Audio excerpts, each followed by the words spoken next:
Yes. Been a fan since the first album, and thank you, as she said, for coming back to the States.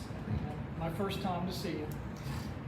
Was there a defining moment in your life where you felt the need to go back to your, I know I read a lot of your stuff, your Christian roots, and your belief in Jesus?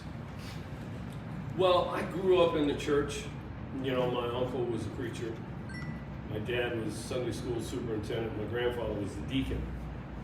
So that's to say, when the doors was open, I was there. And so I left the church when I was about 18, and I moved to California a year later. And I was on a quest. I didn't know what, but I was searching for something. I also, the drummer that I played with in high school, his dad was also a preacher, and he was the preacher of our church. And growing up in the church, I saw what I didn't think was hypocrisy. It was hypocrisy. Now, I was blaming God when in reality I was mad at man, but it took me a while to figure that, decades actually, to figure that out. So I go to California, the land of fruits and nuts, everybody knows, right?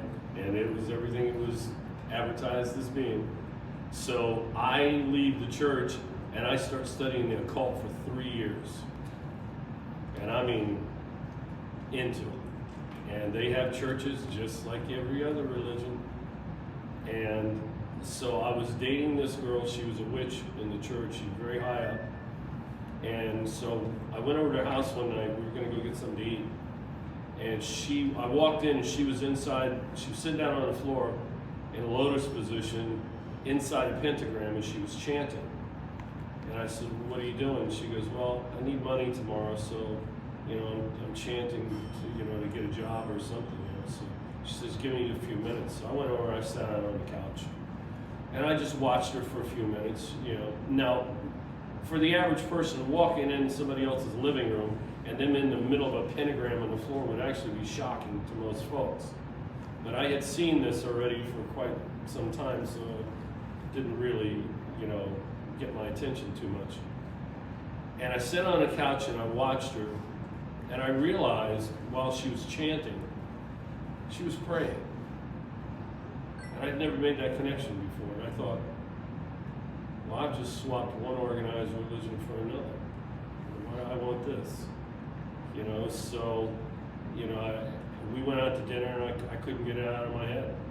And I left immediately, and then a series of events happened in my life over the years. Nothing actually traumatic. It was more, I refer to it as my Lieutenant Dan moment, where, they're on the shrimp boat and the storm's coming and he's up in the crow's nest and he's shaking his fist at God. And he says, "It's you and me right here, buddy, right here, right now." And that's the conclusion that I came to, because I thought, well, this is either going to be completely bogus, or I'm going to get this monkey off my back once and for all, or it is what it's supposed to be. So I sat down and I started reading the New Testament. And I spent about 6 months doing it.